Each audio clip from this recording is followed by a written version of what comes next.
하나님의 말씀 요한복음 2장 12절 말씀입니다.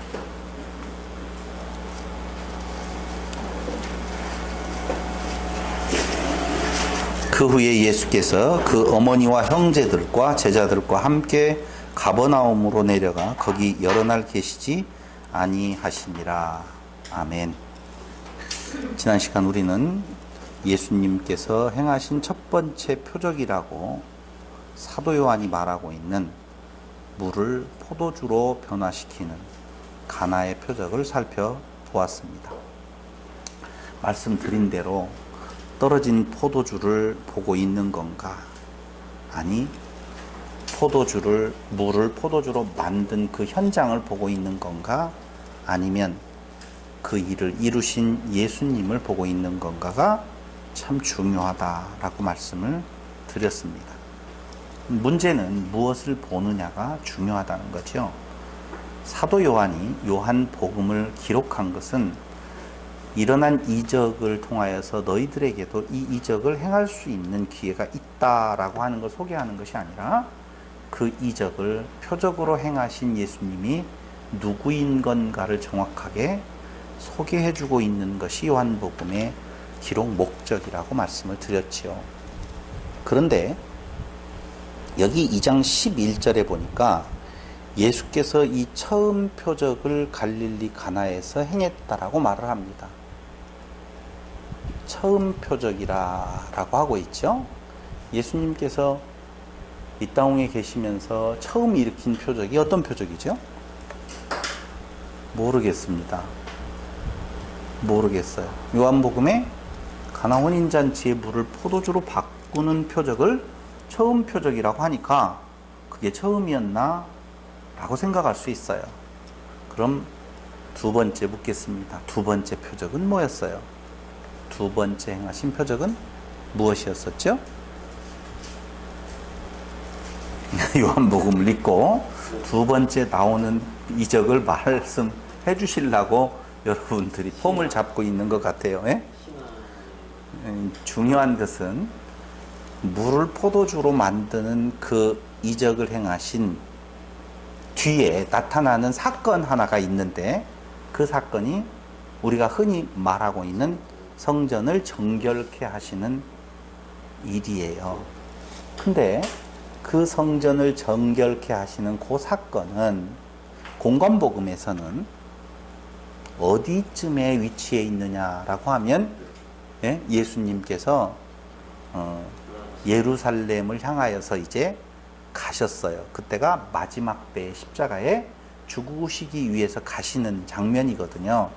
그러니까 마지막 부분에서 이제 죽으시기 위해서 예루살렘으로 가셔서 예루살렘에 들어가 가지고 있었던 사건이란 말입니다.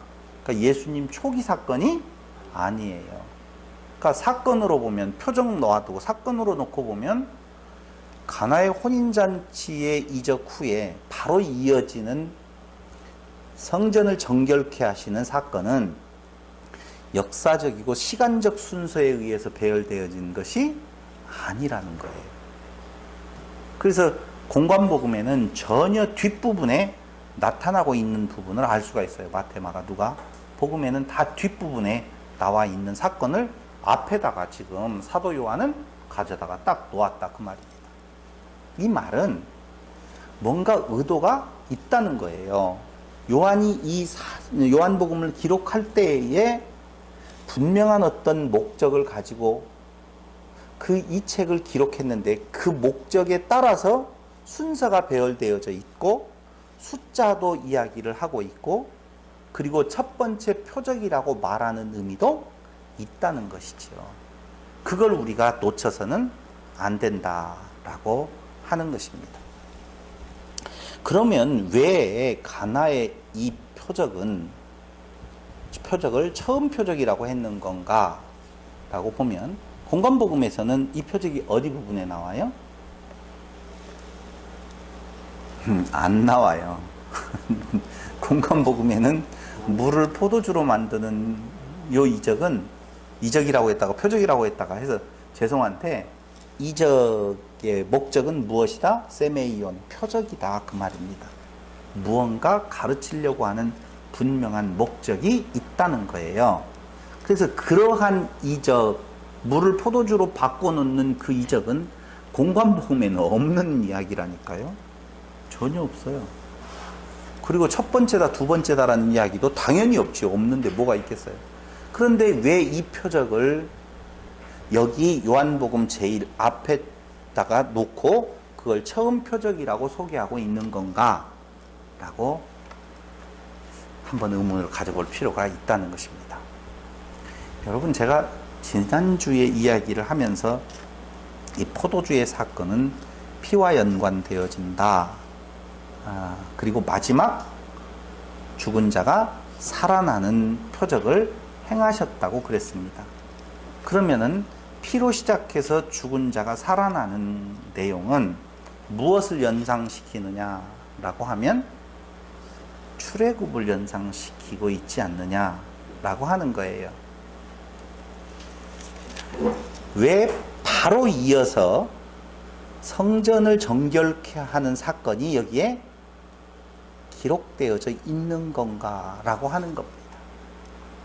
그렇다라고 보면 그 이야기는 조금 후에 말씀을 드리기로 하고, 이는 즉 물을 포도주로 바꾸는 이적을 처음 표적이라고 소개하는 요한의 머릿속에는 뭐가 이미 각인되어져 있느냐라고 하면 새로운 시대를 열어가는 영적 이스라엘의 새로운 출발이 시작되었다라고 하는 것을 두고 있는 거예요.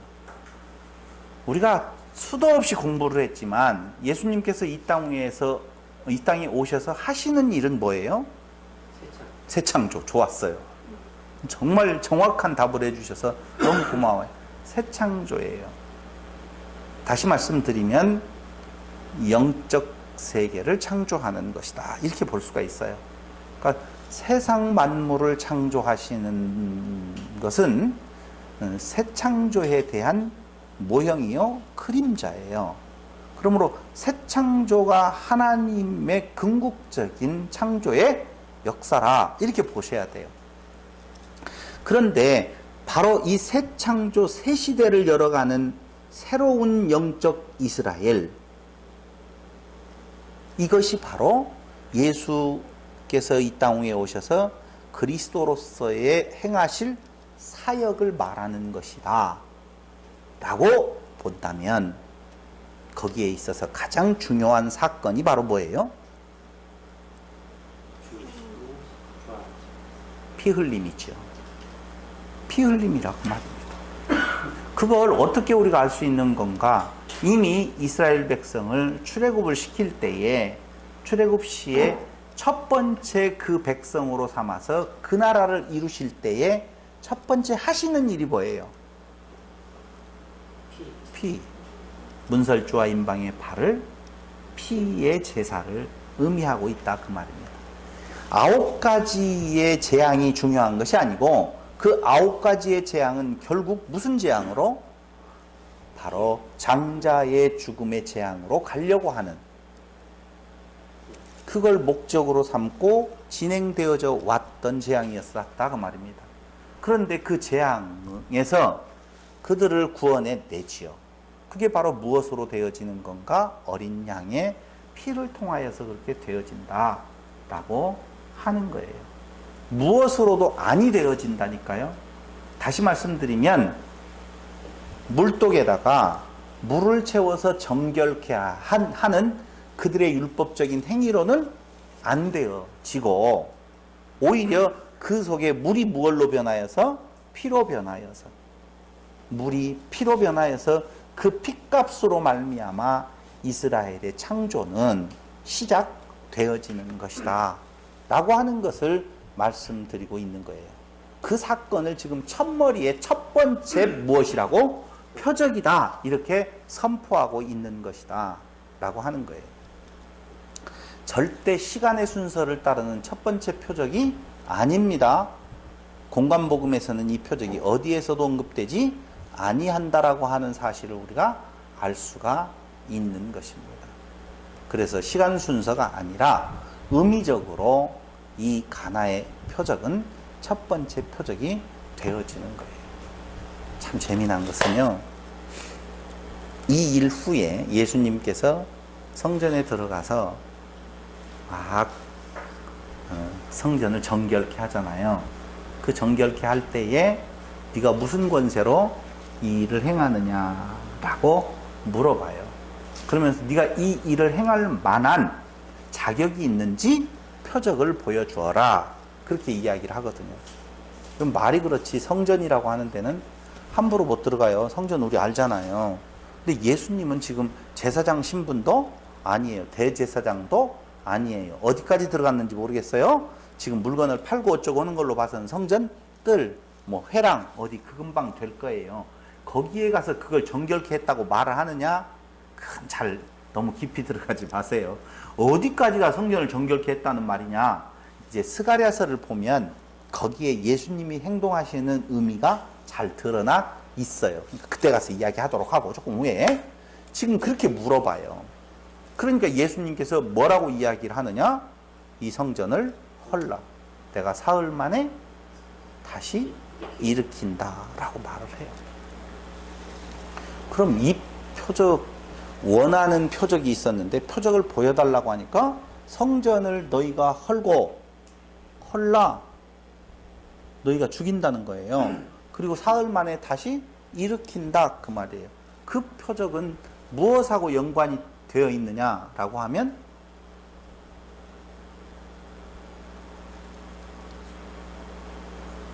옳구나가 아니라 요나의 표적이죠.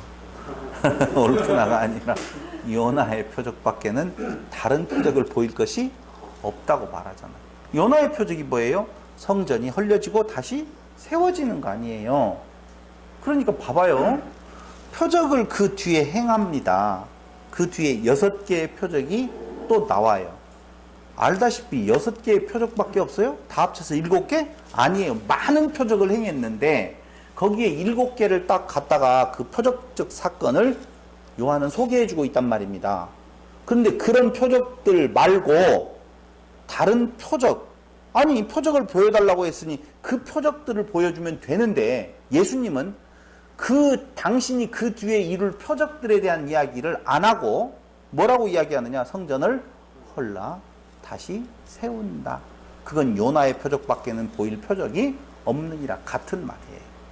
그러니까 이 7가지의 표적은 그 표적을 하나의 표적으로 딱 함축해서 이야기한다면 무슨 표적? 요나의 표적, 성전이 헐려지고 다시 세워지는 표적을 말하는 거라, 그 말입니다. 그런데 참 재미난 생각이 들어가는 것은 성전 하면 떠오르는 것이 뭐예요? 지성서. 성전 하면 떠오르는 거? 나. 우리가 성전이라고 그랬잖아요. 그러니까 우리가 그리스도 안에서 성전은 하나님이 거하실 곳, 성전으로 지어져 간다, 그렇게 말씀을 하셨잖아요. 그럼 보세요. 피로 말미암아 성전의 첫 출발이 시작되었어요. 무너져야 돼요. 무너져야지 다시 세운단 말입니다. 그러니까 옛 성전이 무너지고 새로운 성전, 새 창조가 이루어져야 된다는 거예요. 당연히. 그러므로 그 새 창조의 뜻을 이루시기 위하여서 예수님께서 죽으시고 예수님께서 다시 살아나심으로 말미암아 우리가 예수 안에서 죽고 예수 안에서 다시 살아난다, 그 말입니다. 여기 처음 표적이라고 하죠. 처음 표적. 근데 처음자가 나오니까 요한계시록이 갑자기 떠올라요. 갑자기 아니죠. 공부를 계속 해오니까 떠오르겠죠. 여러분, 첫째 부활 아셔요? 첫째 부활, 둘째 부활 있죠. 죄송해요. 잠깐만 갔다가 다시 돌아오겠습니다. 첫째 부활은 무슨 부활이죠? 예수의 부활. 둘째 부활은 예수 안에 우리들의 부활. No.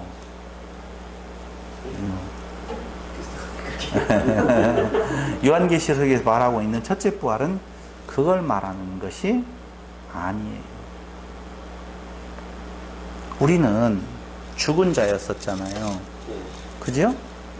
죽은 자였는데 어떻게 됐다고 그랬어요?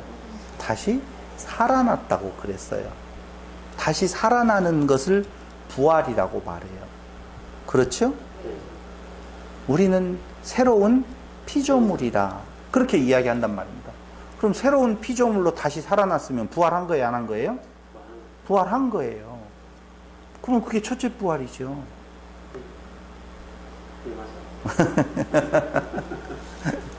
그게 첫째 부활이라니까.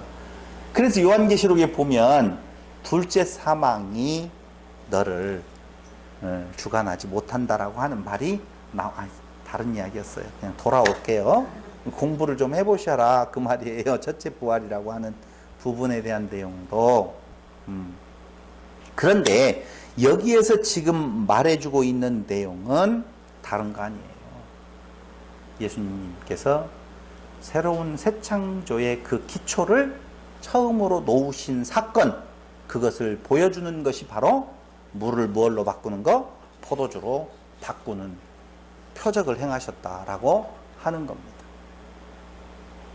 그럴 때 바리새인들이, 유대인들이 네가 성전에서 이렇게 정화시키는 이 일을 행하는 너 근거가 어디가 있느냐? 너 아무것도 목수의 아들이 어찌 성전에서 이렇게 깽판을 부릴 수 있느냐? 깽판을 부리는 데에는 그만한 이유가 있어요. 깽판을 부린다라고 해요. 그들이 그렇게 물어보는 의미가 있다니까요. 왜 예수님께서 그런 행동을 하니까 예수에게 너 도대체 정체가 뭐야? 이게 물어보는 거거든요. 너 정체가 뭐야? 그러면 그런 일을 행할 수 있는 자가 있어요. 그런 일을 행할 수 있는 자가 누구예요? 일단 그들의 머릿속에는 선지자예요. 선지자 중에 어떤 선지자가 떠오르는 건가? 라고 하면 첫째는 이사야죠. 두 번째 떠오르는 선지자는 누가 있어요? 에레미야. 세 번째 선지자는 에스겔. 이사야는 벌거벗고 돌아다녔어요. 이사야서 20장 1절로 6절에 보면. 예레미야는 단지를 깨뜨리면서 경고했어요. 그게 예레미야 19장 1절로 15절. 에스겔은요, 벽돌을 쌓는 일과 390일, 40일 동안 좌우로 누워서 이스라엘 족속의 죄를 담당하는 모습을 보여주면서 인분을 먹어요. 똥을 먹는다니까. 그런 행동을 해요. 그게 무슨 행동이냐라고 하면은요, 그건 에스겔서 4장 1절로 17절, 12장 1절로 25절에 나와 있는데, 이건 다른 거 아니에요. 성전을 향하여서 그 내는 열심, 이스라엘을 향하여서 경고할 때에 그 선지자들은 어떻게 해요? 이런 괴팍스런 행동들을 했어요. 그러니까 이스라엘 백성들은 그거 알아요, 몰라요? 알아요. 그러니 예수의 행동이 괴팍스럽게 느껴지는 거거든요. 그러니까 네가 선지자냐? 그 말이거든요. 네가 무슨 권세로 지금 이 일을 행하느냐? 라고 물어보는 내용이 뭐라고요? 아까? 네가 누구인지를 표적으로 보여달라 라고 요청하는 거예요. 조금 먼저 갔어요. 마저 앞에 부분을 더 자세히 설명하고 그 다음으로 넘어가도록 하겠습니다. 그러면서 거기 2장 11절에 보니 예수께서 이 처음 표적을 갈릴리 가나에서 행하여 그 영광을 나타내셨다라고 나옵니다. 영광을 나타내다라고 할 때 이 나타내다라고 하는 이 동사는 어디에 쓰여지느냐 하면은 하나님의 현현을 나타낼 때 쓰이는 동사예요. 영광을 나타내다라고 할 때에 그 나타내심에라고 하는 요 나타내다라고 하는 동사는 하나님의 현현을 나타낼 때 쓰이는 동사라니까요. 그런데 무엇을 나타냈다라고 했어요? 영광을 나타냈다고 그랬어요. 영광.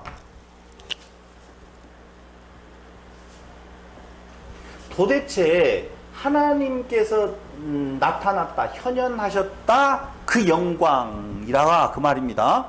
그런데 요한복음을 자세히 보니까 요 내용, 영광이라고 하는 내용이 몇 군데에서 나와요. 몇 군데에서 나와요. 자, 예수께서 나타내셨다. 주어 동사죠. 영어로 말하면 예수께서 나타내셨다. 무엇을? 하나님의 영광을. 이 말이거든요. 근데 그 사건이 뭐였었냐면은 가나의 혼인잔치 사건이란 말입니다. 물을 포도주로 변화시키는 것이 그 사건을 통하여서 하나님의 영광이 나타났다라고 이야기를 하고 있어요. 그런데 이 영광이 나타나는 요한복음의 구절들을 보니까 1장 14절 한번 보세요. 말씀이 육신이 되어 우리 가운데 거하심에 우리가 그 영광을 보니 아버지의 독생자의 영광이라, 이렇게 말씀하고 있어요. 그러니까 1장 몇 절에요?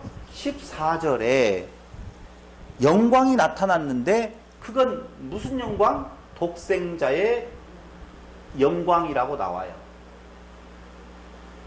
이 독생자의 영광은 무슨 영광이냐 하면은 성육신이지요. 성육신의 영광이에요. 맞죠? 근데 또 하나 영광이 나타나요. 어디에 나와요? 2장 11절. 방금 본 부분에 영광이라는 부분이 나타나는데 그 영광이라고 나오지요. 2장 11절에 보니까 그 영광을 나타내심에 라고 나오잖아요. 그 영광을 나타내심에. 근데 그 영광은 무슨 영광인 건가? 사역의 현장에서의 영광이에요. 예수님께서 이 땅 위에서 사역하시면서 사역의 현장에서 나타나시는 영광이죠. 맞죠? 그래요. 근데 또 나와요. 근데 그 사역의 현장은 바로 뭐라고 그래요? 표적을 통해서 나타내고 있는데 7장에 가서 보면 7장 39절에 보면 39절 알아서 착착 넘어가네요. 7장 39절 다 같이 시작. 이는 그를 믿는 자의 받을 성령을 가리켜 말씀하신 것이라. 예수께서 아직 영광을 받지 못하신 고로 성령이 아직 저희에게 계시지 아니하시더라. 예수께서 아직 영광을 받지 못했대요. 우리는 영광하면, 자 봐봐요. 지금까지 생각했던 영광은 표적 가운데 나타나는 희한한 일을 통하여서 하나님의 영광이 나타났다라고 생각할 수 있단 말입니다. 근데 제가 지난주에 뭐라고 말했어요? 창조의 영광이라고 말씀을 드렸잖아요. 그러니까 하나님의 창조의 영광이 어떻게 나타나고 있는 건가? 첫째 무엇으로? 성육신으로. 둘째 무엇으로? 표적을 통하여서. 세 번째는 무엇을 통하여? 그렇죠. 십자가의 영광이에요. 그걸 뭐라고 이야기하느냐? 받으실 영광을 아직 받지 못했다 그러잖아요. 받으실 영광이 무엇이냐? 십자가의 죽으심이에요. 그렇죠? 죽으심이에요. 죽으심이 영광이라니까요. 그런데 또 보세요. 12장 16절에 보니까 12장 16절에 다 같이 시작. 제자들은 처음에 이 일을 깨닫지 못하였다가 예수께서 영광을 얻으신 후에야, 그러니까 이 예수께서 영광을 얻으신 후에 낙이 타고 입성하셨을 때 호산나 찬양하는 이 일이 무슨 일인가? 어느 때 알았다는 거예요? 영광을 받으신 때에. 그 영광을 받으실 때가 뭐라고요? 십자가의 죽으심이에요. 그러니까 영광을 받으실 영광이죠. 이것도 역시. 그것도 뭐예요? 십자가의 죽으심이에요. 또 한 절 또 나오네요. 13장 32절. 만일 하나님이 저로 인하여 영광을 얻으셨으면 하나님도 자기로 인하여 저에게 영광을 주시리니 곧 주시리라. 하나님이 저로 인하여 영광을 얻으셨으면 그 얻으실 영광이 뭐예요? 십자가의 죽으심이에요. 당연히. 그러니까 13장 32절에는 저에게 영광을 주신다 그 말이잖아요. 영광을 저로 인하여 받으셨으면 영광을 주신다. 이게 받으실 영광과 또 무슨 영광이에요? 주실 영광인데 그 주실 영광은 어느 때? 십자가의 죽으심을 통하여서. 마지막 하나 나와요. 마지막 하나. 영광이 또 나오네. 어디에 나오느냐? 15장 8절.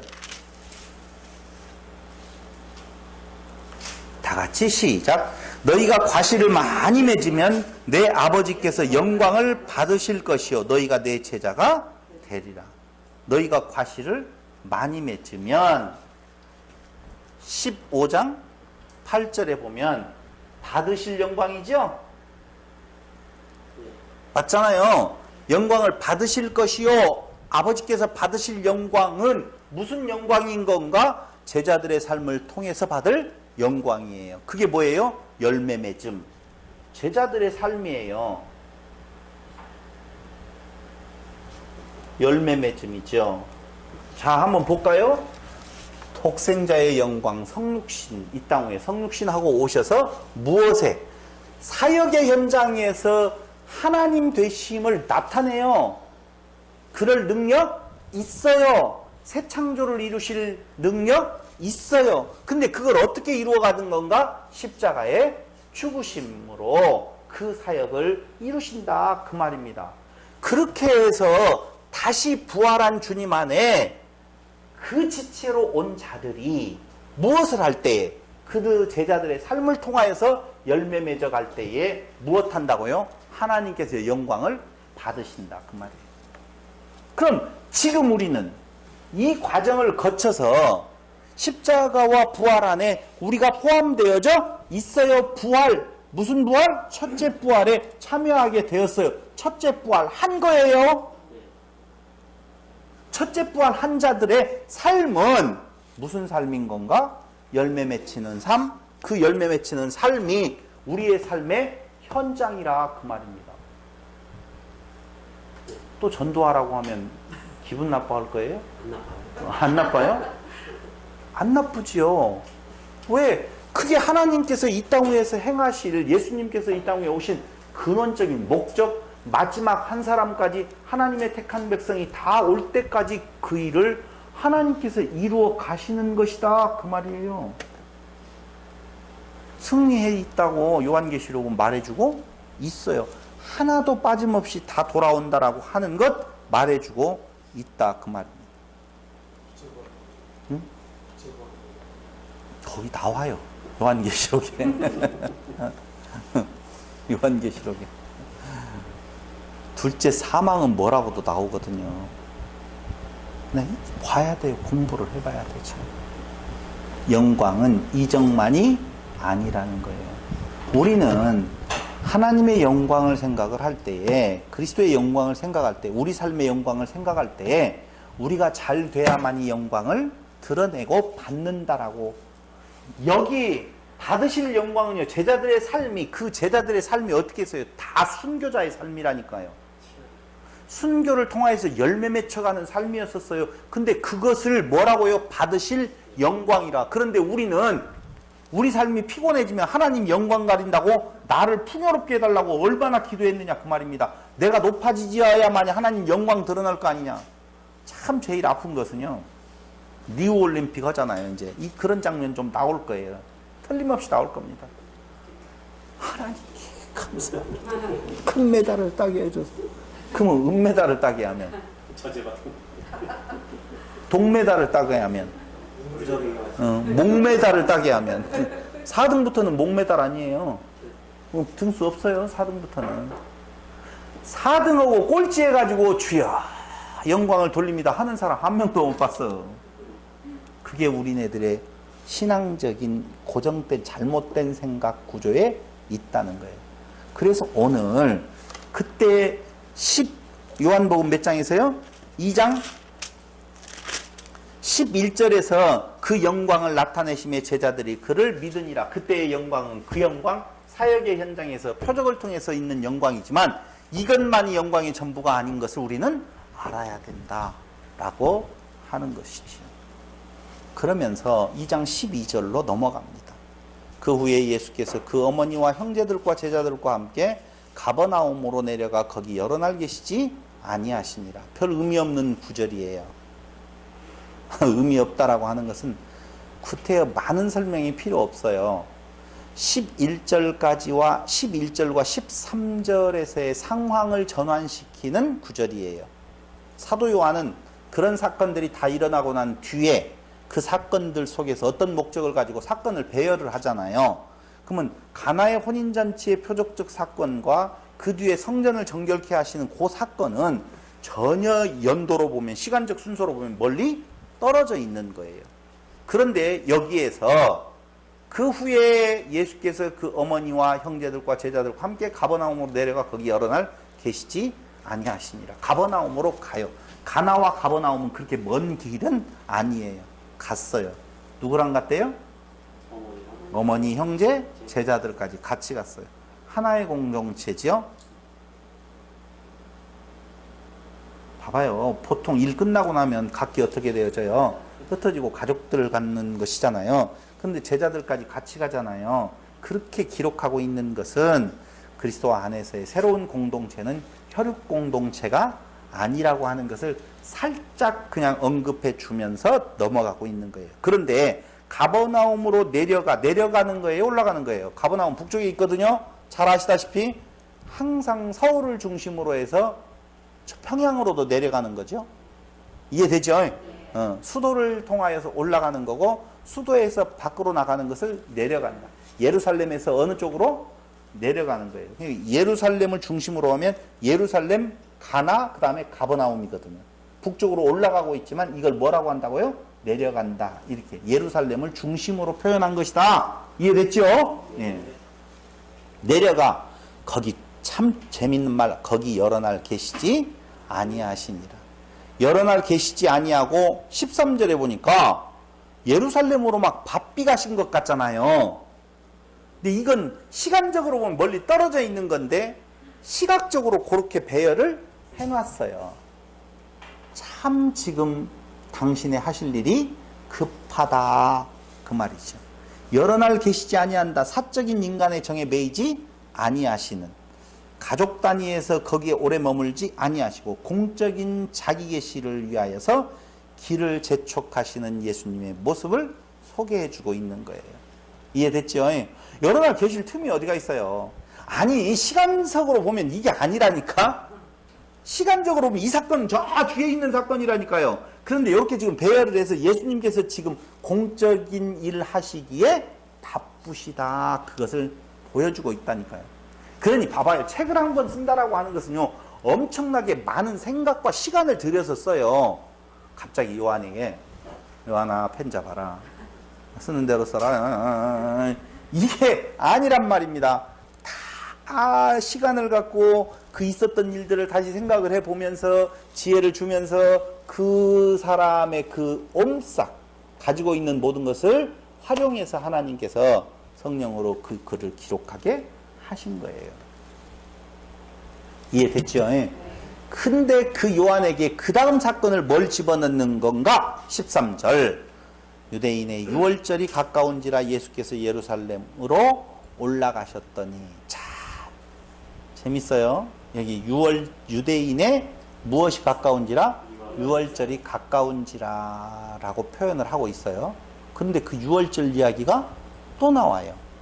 어디에 나오느냐? 23절에 나와요. 유월절에 예수께서 예루살렘에 계시니 많은 사람이 그 행하시는 표적을 보고 그 이름을 믿었다라고 그래요. 그럼 그 안에도 많은 표적을 더 행했어요. 네, 행했는데 지금 그 표적들에 대한 내용 말한다, 말하지 않는다? 말하지 않고 있다는 거예요. 봐봐요. 유월절과 유월절이라고 하는 표현이 있어요. 그걸 뭐라고 그래요? 수미. 상관법 아시죠? 앞과 처음과 끝을 통하여서 그 안에 있는 내용은 그 내용을 설명하는 거예요. 그러니까 유월절이 가까운지라 유월절에, 그래 그 가운데 일어나는 일은 무엇하고 연관되어져 있다? 유월절하고 연관되어져 있다는 거예요. 의도적으로 다 쓴 거라고요. 의도 없이 그냥 막 쓰는 거 아니에요. 분명해요. 유월절이 가깝다, 유월절에 이렇게 표현을 해요. 근데 6월절로 시작하여서 6월절로 끝맺고 있는데요. 그 6월절이 무엇이냐라고 하면 첫 번째 가나의 표적이 있었어요. 그렇죠? 가나의 표적은 십자가와 부활을 암시하고 있어요. 십자가와 부활에 대해서 정확하게 이렇다라고 표현하지 아니하고 무엇하고 있어요? 암시만 하고 있어요. 그런데 그 6월절이 가까울 때 6월절에라고 하는 그 내용, 그러니까 6월절이 예수께서 예루살렘에 계셨다라고 하는데 그 앞에 지금 그 가운데에 어떤 사건이 일어나는데 그 사건이 무슨 사건이냐면 우리가 흔히 말하는 성전 정결 사건이라 그 말입니다. 그런데 이 성전 정결 사건은 무엇을 말해주고 있느냐 하면 예수님의 죽으심과 부활을 명시적으로 표현하고 있다는 거예요. 다시요. 앞에는 암시만 했는데 지금은 명시해버려요. 눈에 보이도록 확실히 드러내 보여버린다니까요. 자, 이해 왔죠? 지금 그러니까 급하다니까요. 요한의 입장에서는 가나의 혼인잔치의 표적이 무엇하고 연관되어져 있다? 십자가와 부활이라고 하는 것과 연관되어져 있다. 그래서 예수님을 빨리 어디로 보내는 거예요? 예루살렘으로 보내는 거예요. 역사적 사건이 아니라, 순서가 아니라 기록한 목적 순서로 봐서 저 뒤에 있어야 될 사건을 지금 앞으로 끌어당겨가지고 예수님은 빨리 예루살렘으로 보내가지고 앞에 그 포도주의 사건과 연관을 시켜서 계속 기록하고 있다는 것입니다. 그러므로 2장 14절로 2장 22절의 사건은 6월절과 밀접한 상관관계가 있음을 우리는 알 수가 있다. 다시 한번 강조해 드리면 그렇다는 것이지요. 말씀드린 대로 이 성전 정결 사건은 마태복음에서는 21장, 마가복음에서는 11장, 누가복음에서는 19장에 나와 있어요. 예수님의 후반기 사역으로서 예루살렘에 입성하셔서 십자가에 죽으시기 전에 있었던 사건이에요. 그런데 이 사건을 왜 앞에다가 지금 배열을 했느냐? 그것은 물을 포도주로 바뀐 사건하고의 연관성, 새 창조에 대한 첫 출발은 무엇으로 이루어진다? 피로 이루어진다 라고 하는 거예요. 정결케 된 성전은요, 반드시 무너진 후에 다시 세워져야 되는 거예요. 아무리 성전을 깨끗하게 치워봐야 치워져요? 안 치워져요? 안 치워져요. 방법은 뭐밖에 없어요? 무너지고 새로 지어야 된다 그 말입니다. 그런데 그들이 지금 대단한 성전이라고 바라보고 있는 것은 사실 솔로몬 성전도 아니고 헤롯 성전이거든. 의도가 불순한 성전이고 법대로 지어진 성전도 아니고 자기 잘났다고 더 크게 지어진 성전이고 그거 의미 없어요. 그런데 사람들은 거기에 다 마음을 두고 있어요. 모든 사람들은요, 하나님의 법에 의해서 자기를 보는 것이 아니라 그것을 더욱더 자기가 열심을 내어서 하나님 앞에 자기의 의를 가지고 나가고 싶어하는 모습이 있다는 거예요. 꽝이에요.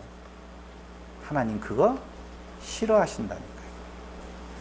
참 재미난 것은 요한계시록을 공부하면서 여러분 어떤 생각을 하셨는지는 모르겠지만 우리가 지금 성경을 통해서 세상의 역사나 돌아가는 모든 것을 살펴볼 때에 아담으로부터 시작해서 지금까지 있는 세상의 역사를 볼 때에 영적 싸움이거든요. 냉정하게 말을 해서 영적 싸움이라니까요. 그런데 요한계시록에 가서 갑자기 영적 싸움이 육적 싸움으로 변질되어져 버리는 부분을 알 수가 있어요. 그렇잖아요. 아마겟돈 전쟁, 두 증인, 14만 4천, 666, 베리칩 이런 것들이 전부 다 영적 싸움의 모습을 나타내는 것이 아니라 육적 싸움의 모습을 나타내고 있다는 것입니다. 그런데 하나 중요한 사건은요, 꼭 이 시대에 그 일이 이루어질 것 같이 생각을 한다는 거예요. 근데 그 생각을 2000년 동안 계속 해왔어요. 그러니까 제가 여기서 단언하면 큰일이지만 그냥 농담 삼아서 이야기한다면 여러분과 제 때에 그들이 말하고 있는 것처럼 육적인 싸움이라고 보면 그런 일은 우리 때 일어난다 안 일어난다? 안 일어난다 라고 하는 거예요. 네, 확실해요. 왜냐하면요 지금 베리칩 이야기를 손목과 이마에 받는다라고 하는데 우리 살아생전에 여기다 받을 일 있다 없다? 없어요. 없다니까. 걱정하지 마요. 그리고 그걸 혹시 새긴다 할지라도 경배하는 자에게 새겨주지 강제로 끌어다가 새겨준다는 내용 있다 없다? 없어요. 근데 분위기를 어떻게 조성을 해요? 그거 억지로 갖다가 그걸 다 바코드를 찍는 것처럼 찍는 걸로 알고 있다 그 말입니다. 어림도 없다니까요. 어림도. 걱정하지 마요. 총으로 팡 쏘아가지고 기절시켜가지고 눕혀가지고 사가온 다음에 살려서 내보내는 일들이 있다 없다? 없어요. 그런데 사람들이 거의 대부분이 다 우리 시대에 꼭 일어날 거라고, 그건 지난 시대에도 그랬고 지지난 시대에도 그렇고 저 시대에도 앞으로도 그럴 거예요. 그러니까 지금 이단 종파의 사실은 세대주의 종말론이라든가 이상한 쪽으로 풀고 있는 사람들은 지금 자기 시대에 그 일이 일어날 것 같은 생각을 갖고 가고 있어요. 신천지도 마찬가지예요. 이만희 죽으면 어떻게 할 것인 건가? 죽은 뒤의 이야기예요. 죽은 뒤에. 그렇게 다미선교회 없어질 줄 알았죠? 아니요. 다른 형태로 다 흩어져서 지금도 그 모습이 그대로 살아 있다는 것을 아셔야 돼요.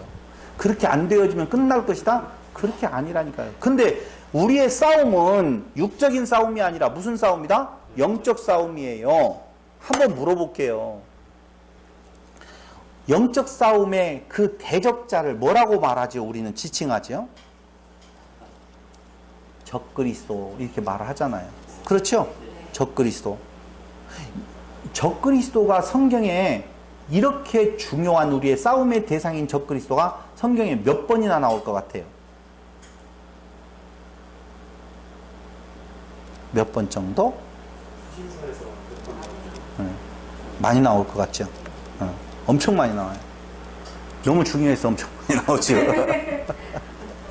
눈치챘죠? 몇 번밖에 안 나와요? 4번밖에 안 나와요. 적그리스도에서 4번밖에 안 나와요. 근데 그 적그리스도 4번 나올 때마다 적그리스도는 뭐다라고 분명하게 명시를 해주고 있어요. 첫 번째 우리가 알고 있는 적그리스도는 뭐예요? 예수가 육체를 입고 이 땅에 오신 것을 부인하는 것이 적그리스도. 이렇게 나와 있다니까요. 이게 적그리스도라고 하는 적그리스도의 싸움이잖아요. 교회와 적그리스도의 싸움이면 적그리스도와 싸움에 있어서는 육체적인 싸움이 아니라니까요. 베리칩 받을 거야 안 받을 거야 그게 아니라니까요. 우리는 칩 받았어요 안 받았어요? 아니 도장 받았어요 안 받았어요? 인치심이 도장이에요. 인이라고 하는 거 도장인이에요.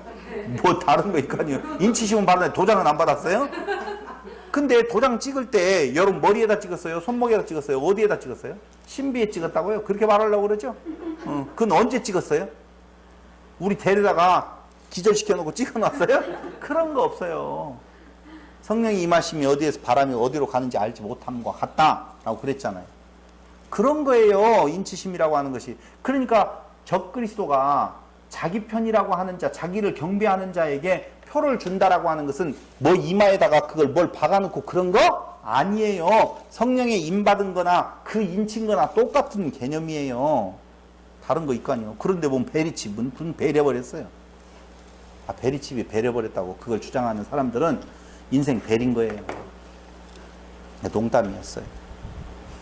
그 말을 하려고 하는 것이 아니라 제 이야기는 이 사건을 요하는 요한복음 첫 부분에 배치한 것 가나온인 잔치 사건과 병행시킴으로써 다시 이야기하면 성전 정결 사건은 뒤의 사건인데 앞쪽에다 지금은 배열을 시켰잖아요. 그 이유가 무엇이냐? 가나온인 잔치 사건과 병렬.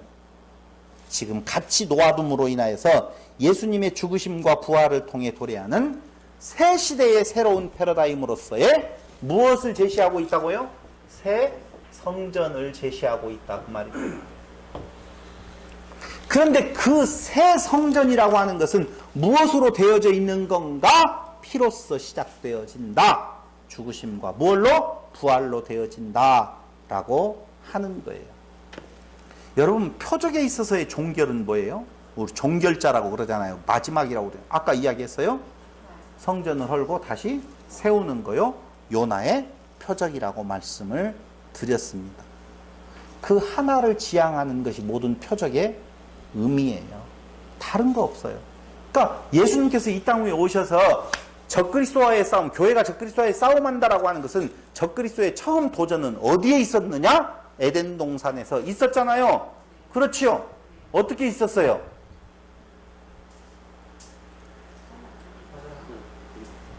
말로. 그게 영적 의미라니까요. 예수에게 덤벼든 놈도 다 뭘로 했어요? 말로. 우리에게 지금 적그리스도는 어떻게? 말로. 그러지 잡아다가 여기에다가 박냐 안 박냐 없다니까요. 그런 거 걱정하지 마요. 1번으로 받으라고 하면 빨리 받아요. 혜택이 있을 테니까. 틀림없이 첫 번째 하는 사람들은 혜택을 좀 줄 거예요. 이렇게 말하면 나보고 적그리스도의 앞잡이라고 하겠네. 아 참나 어린 반푼어치도 없는 이야기. 어린 반푼어치. 그러니까 그런 싸움이에요. 여러분, 적그리스도는 밖에 있는 것이 아니에요. 적그리스도라고 하는 것은 그리스도를 반대한다. 안티 그리스도라는 말이에요. 적그리스도라고 하는 말은. 그러니까 그리스도의 모양은 있는데 뭐예요? 반대라니까. 그러니까 모양은 가지고 와요. 율법을 가지고 선한 천사로 오는데 그것을 어떻게 해요?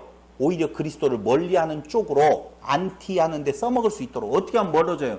율법을 지가 지킬 수 있는 높아짐의 자리에 가면 당연히 멀어지죠. 그 적그리스도가 어디에 있어요? 우리 안에 있다니까요. 사단이라고 하잖아요. 근데 이 베드로가 뭐라고 그래요? 예수님에게. 그렇게 하면 안 됩니다. 예수님 죽어야 된다고 하니까 그러면 안 됩니다라고 이야기하니까 사단아 내 뒤로 물러나라고. 그 안에 사단이 있다니까요. 적그리스도가 작용을 한 거라니까요. 우리 안에도 이미 그 일이 있다 그 말입니다. 그러니까 싸움은 밖에 하고 싸움이 아니라 내 안에서 나하고의 싸움이 더 철저한 모습인 줄 알면 돼요. 밖에서 나를 못 이긴다. 못 무너뜨려요. 내 안에서 유혹을 내가 받는 거예요. 그 싸움이 치열하다라고 하는 거예요. 그러나 어린 양 권세가 이겼다라고 하는 것을 보여주고 있어요. 어디에서? 요한계시록에서. 천년왕국은 어디가 천년왕국이에요? 지금이 천년왕국이에요. 그럼 뭐냐? 하여튼 어떤 사람들은 또 이현재가 또 전천년설자에서 무천년설주의로 갔다라고 이야기하는데 무천년설이면 어떻고 전천년설이면 어때요?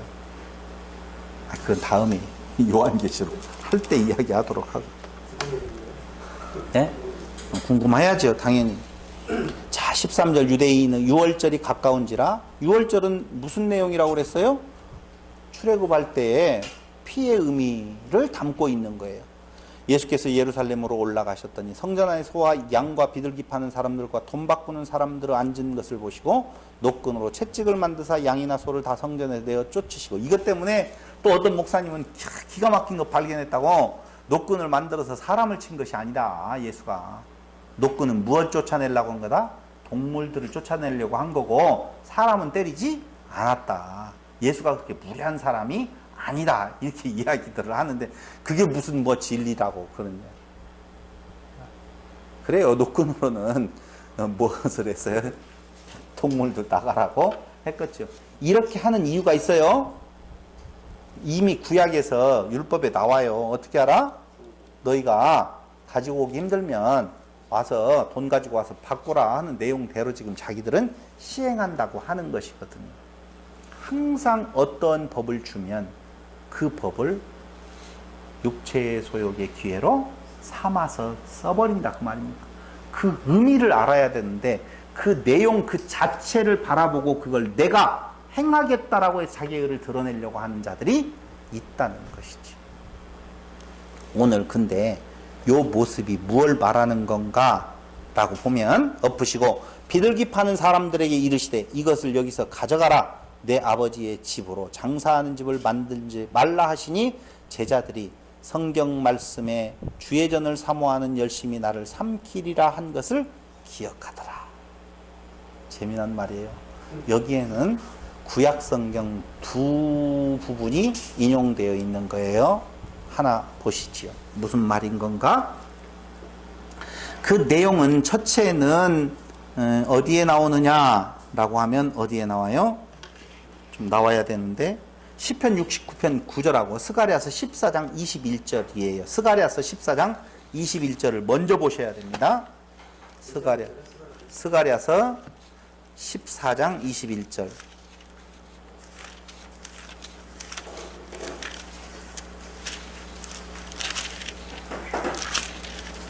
찾으셨죠? 한번 볼게요. 예루살렘과 유다의 모든 소치 만군의 여호와의 성물이 될 것인즉, 자, 예루살렘과 유다의 모든 소치 만군의 여호와의 성물이 될 것인즉 제사 드리는 자가 와서 이 솥을 취하여 그 가운데 고기를 삶으리라. 그날에는 만군의 여호와의 전에 가나안 사람이 다시 있지 아니하리라. 자, 여기는 뭐라고 표현되어 있어요? 가나안 사람이 다시 있지 아니하리라 라고 되어 있죠. 그런데 지금 요한복음에서는 무엇을 쫓았다고 그랬어요? 상인이라고 나와 있잖아요. 아, 진짜 그렇게 나와 있다니까. 한번 봐봐요. 거기 돈 바꾸는 양이나 소를 다 성전에서 내어 쫓으시고 돈 바꾸는 사람들의 돈을 쏟으시며 상을 엎으시고 비둘기 파는 사람들에게 이르시되 이것을 여기서 가져가라. 내 아버지의 집에서 장사하는 집을 만들지 말라 하시니 장사꾼 상인들을 어떻게 해요? 내어 쫓고 계신다 그 말입니다. 이게 도대체 뭐냐? 하나는 무엇이고 상인들이고 또 하나는 가나안 사람. 스가랴서 14장 21절에 보면 표준 세번역을 보잖아요. 저를 보세요. 거기 아무리 또 안 나와요. 표준 세번역 성경에 보면 상인들이라고 나와 있어요. 지금 방금 우리가 읽는 가나안 사람이 다시 있지 아니하리라 그렇게 나와 있잖아요. 근데 표준 세번역에는 그 가나안 사람이라고 되어 있지 아니하고 상인들이 다시 있지 아니하리라 이렇게 되어 있다니까. 그래요? 진짜라니까요. 거짓말 안 해. 다 찾아보고 온 이야기예요. 그런데 지금 개역 성경에는 뭐라고 되어 있어요? 가나안 사람이 다시 있지 아니하리라 이렇게 되어 있어요. 근데 요것은요 둘 다 맞는 번역이에요. 그 단어가 무얼로도 쓰이고 상인들로 쓰이고 가나안 사람으로도 쓰인다라고 하면 돼요. 정확해요. 그러니까 어떤 자는 번역을 뭘로 하고 상인으로 하고 어떤 자는 그걸 가나안 사람으로 표현하고 있어요. 왜 갑자기 가나안 사람이 그곳에 없느냐? 가나안 사람이 아마 장사하는 사람들의, 우리가 보통 제주도 외지인들이 많이 들어오죠. 그러면 그 안에서 장사하는 사람 누구예요? 그 현지 사람들이잖아요. 외지인들을 대상으로 해서 장사하잖아요. 그런 의미에서 아마 가나안과 상인이라고 하는 것을 이쪽에서는 가나안 사람으로 표현을 하고 이쪽 성경에서는 상인으로 표현을 하고 있다는 거예요. 근데 이 스가랴서의 말씀을 응하게 하시는 내용이라니까요. 하나님의 성전에는 뭐가 없어야 돼요? 장사꾼, 가나안 사람이 없어야 된다. 그들을 다 내어 쫓으신다라고 하는 거예요. 근데 보세요. 문제는 박도경 집사님은 좀 뭔가 지금 걸린 것 같아요. 저는요. 스가랴서 어떻게 다 연구에 나와 있어요. 관주 성경에 보면 다 나와요. 거기 그대로 나와 있어요. 뭐라고 나와 있느냐가 제자들이 가져가라 이렇게 되어 있죠. 제자들의 성경 말씀에 주의 전을 사모하는 열심, 이건 어디에 나와 있어요? 시편 6편 69편 9절에 나와 있어요. 나를 삼키려 한 것을 기억하더라 라고 이야기를 하고 있어요. 그런데 시편 69편 9절을 한번 가보셔요. 이제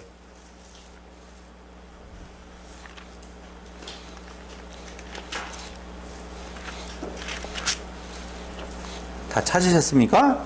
시편 69편 9절을 찾으셨으면 같이 한번 읽어보겠습니다. 시작. 주의 집을 위하는 열성이 나를 삼키고 주를 회방하는 회방이 내게 미쳤나이다. 참 재미난 이야기예요. 이 말이 무슨 말이냐면 하나님의 성전으로 장사하는 집을 만들지 말라 그랬잖아요. 그렇죠? 그건 스가랴서의 예언의 말씀을 이루시는 뜻이라고 그랬어요. 저를 보시고 저를 보셔야 돼. 제 표정을 보셔야 될 필요가 있습니다. 스가랴서에 대한 내용은 진짜 참성전으로 이루어질 곳에는 장사하는 것이 있어요, 없어요? 없어요. 율법이 다 성취되어진 것이기 때문에 절대 있을 수가 없어요.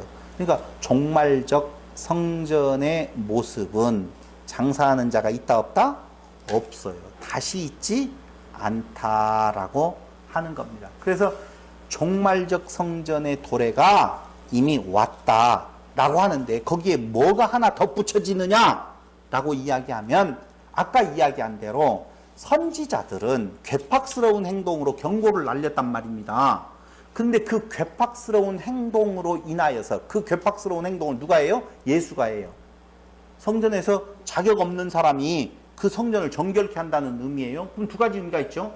자격은 없는데 성전을 정결케 한다는 말은 성전을 정결케 하시는 자가 자격이 있는 분이라고 하는 것을 역설적으로 말해주고 있고 그걸 보여줘야 될 필요가 있다는 것이죠. 그래서 유대인들이 뭐라고 원하느냐? 표적을 보여봐라. 너 자격 있는 표를 내놔봐라 라고 이야기를 하는 거거든요. 그런데 그 일의 내용에서 17절 제자들이 성경 말씀의 주의전을 사모하는 열심히 나를 삼키리라 한 것을 어떻게 기억하리라. 이 말이 무슨 말이냐면요. 이것 때문에 예수님이 잡혀 죽게 된다 그 말이에요. 이것 때문에. 유대인들에게 있어서는 성전의 의미는 크단 말이에요. 그렇잖아요. 그러니까 절대적으로 주 70년에 성전이 무너지잖아요. 무너질 거라고 생각해요? 안 무너질 거라고 생각해요? 안 무너질 거라고 생각해요. 그 정도 되어지면 하나님이 다 하늘에서 불을 내려서 저들을 다 멸절시킨다라고 생각하니까 거기에서 그 버티기를 하는 거거든요. 아이들을 잡아먹으면서까지. 그 신앙이 없었으면, 그 믿음이 없었으면 그렇게 버틸 수가 없었단 말입니다. 안 무너질 거라고. 하나님이 가만히 안 있을 거라고 생각하는 그 의미가 그들의 바라보는 성전 안에 있다는 거예요. 그래서 헤롯을 왕으로 안 받아들이는데도 불구하고 그 성전을 지어줌으로 말미암아 용납하잖아요. 근데 그것을 어떻게 하겠다? 헐어버리겠다. 헐어버려라. 다시 세운다. 라고 이야기했었을 때 그들은 우리 민족의 배신자로서 예수를 바라본 거예요. 결론이라니까요. 다른 복음서, 공간복음서에서는 이제 죽으심에 있어서 그 채찍을 더 가해서 빨리 달려가는 것은 무슨 사건이에요? 요 성전을 허물어라. 내가 다시 짓는다라고 하는 요 사건이 계기가 되어진 거거든요. 이해됐죠? 그 열심이.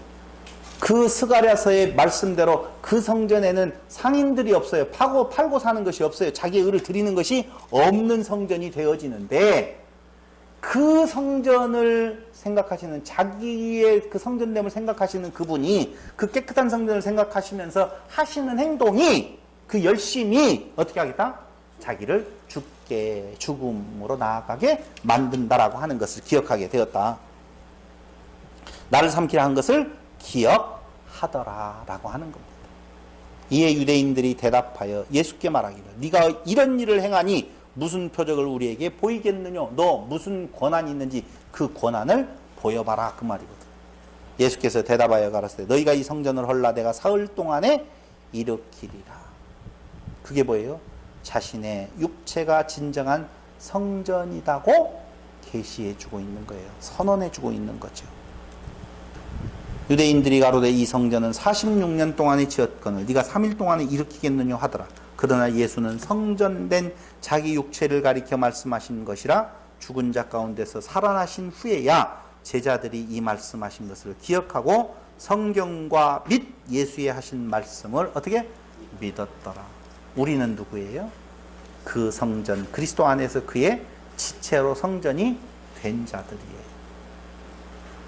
그러면 그리스도 안에서 그리스도의 지체로 성전이 되었다라고 보면 성전은 하나님의 나라 맞죠? 하나님의 나라가 올 거예요? 왔어요? 왔죠? 틀림없죠? 하나님의 나라를 왕국이라고 그래요. 하나님의 나라, 하나님의 왕국이라고 그래요. 그걸 천이라고 하는 숫자로 표현하는 것은 온전한 하나님의 나라다 그 말이지, 숫자상으로 1000년을 말하는 거 아니에요. 숫자상으로 1000년 동안 왕국이 이루어진다는 거 아니라니까요. 그럼 뭐예요? 지금 천국 우리가 살고 있는 거예요. 그건 요한계시록 때 이야기하도록 하고, 그러면서 6월절에 예수께서 예루살렘에 계시니 많은 사람이 그 행하시는 표적을 보고 그 이름을 믿었으나, 그러니까 6월절이 가까이 오면 6월절이 됐어요. 이제는 어떻게 된다는 거예요? 죽으셔야 되죠. 예수는 그 몸을 저희에게 의탁지 아니하셨으니 이는 친히 모든 사람을 아심이요. 정치적인 메시아로 왔다라고 보면 그 표적을 보여주고 따르는 자들을 의탁해서 같이 가야 되잖아요. 오늘 아침에 김재동이 성주에 가서 강의한 내용을 들어보니까 참 시원시원하게 말은 잘하더라고요. 참 말은 잘해요. 역시 저것도 대통령 나올라나? 국회의원 정도는 꿈이 아니고 대통령 정도는 나오려고 저러는 건가? 라고 생각을 하죠.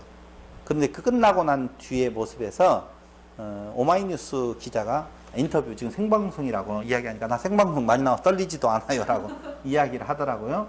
그 하나하나의 행동이 다 뭐예요? 자기 편을 만드는 거거든요. 결국은 연예인이라고 하는 것, 정치가라고 하는 것은 사람의 시선을 먹고 사는 거거든요. 그러니까 정치가가 되어진다라고 하는 것은 사람을 의지할 수밖에 없는 거예요. 근데 예수는 이 땅 위에 정치적 메시아로 온 것이 아니고 도리어 죽으러 오셨기 때문에 그 표적을 믿고 따르는 사람들, 그 사람들을 의탁한다 안 한다? 안 한다. 모든 사람 그럴 만한 존재가 아니에요. 당연히. 또 친히 사람의 속에 있는 것을 아심으로 사람에 대하여 아무의 증거도 받으실 필요가 없습니다. 그런데 우리는 예수 믿으면서 그리스도 안에서 성전되었다, 지체로서의 성전되었다라고 이야기하면서도 누구에게 인정받고 싶어 해요? 사람에게 인정받고 싶어 하잖아요. 사람 위에 잘나고 싶어요. 사람, 그게 진짜 우리가 참 성전이 되었다라고 보면 거기에서 헤어나오셔야 돼요. 제자들의 삶을 통해서 하나님께서 영광을 받으신다라고 이야기했잖아요. 그러니까 영광 받으옵소서라고 이야기하는 것은 내가 사람들에게 인정받는 자리에 서서 사람들의 찬양을 받으면서 아버지께 영광을 돌립니다. 그런 거 아니에요. 높아지기를 힘쓰는 자 당연히 패망이 그 앞에 있음을 알면 돼요. 그럼 세상에서의 삶하고 다르지 않느냐? 물론 다르겠지요. 그러나 그리스도 안에서 살아가는 우리의 삶의 모습, 우리의 모습이 세상적으로 나타났었을 때 전혀 별개의 모습으로 나올 리가 없는 것은 당연한 거예요. 당연한 거예요. 그러니까 내 세상적인 삶의 현장에서 다시 한번 나를 돌이켜보면서 내가 그리스도의 지체로서 되어지는 것은 핏값으로 사신 거잖아요. 이제는 나 사는 거 아니요? 내 주 안에 산다고 그랬잖아요. 그 삶을 우리가 경주에 갈 때에 우리는 사단의 유혹, 거짓 선지자의 유혹, 그런 것들이 다 뭐예요? 적그리스도요? 짐승이요? 용이요? 뱀이요? 그런 모습으로 우리 앞에 놓여 있었을 때 속지 아니할 수 있다는 것입니다. 그리스도에게 완벽하게 붙어 있을 때만이 그리스도의 지체된 자로서의 확실한 내 자리를 인식되어질 때에 우리는 이 땅을 정말 아름답고 멋있게, 그러잖아요. 김재동이가 그러더라고. 내가 이런 말을 하면 나도 두렵다는 거예요. 언제 무슨 해코지를 당할지 모른다는 것이죠. 사람의 발언이겠지만 그래도 그 말 자체는 멋있잖아요. 그런데 문제는 그 두려움이 있어도 내가 오늘 여기 와서 이 이야기를 하는 이유는 무엇하기 때문에 사나이 대장부로서의 그것이 무서워서 이 행동을 하지 못한다. 너무 쪽팔리지 않느냐 이렇게. 사람도 사람 앞에서 쪽팔리는 걸 싫어하는데 하나님의 자녀로서 쪽팔리게 살아갈 거냐. 오늘 쪽팔리는 이야기를 거룩한 말씀 전하는데 써서 죄송하지만은요, 우리 정말 쪽팔리게 살지 맙시다.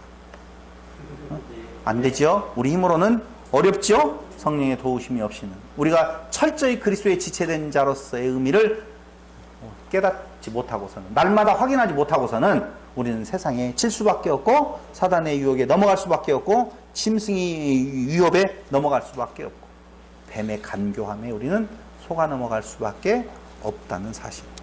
승리하시는 평안교회 성도님 되시기를 바라면서 오늘 말씀 마칩니다. 기도드리겠습니다. 아버지 하나님, 놀라우신 하나님의 은혜가 사도 요한을 통하여서 우리에게 다시 한번 증거되어집니다.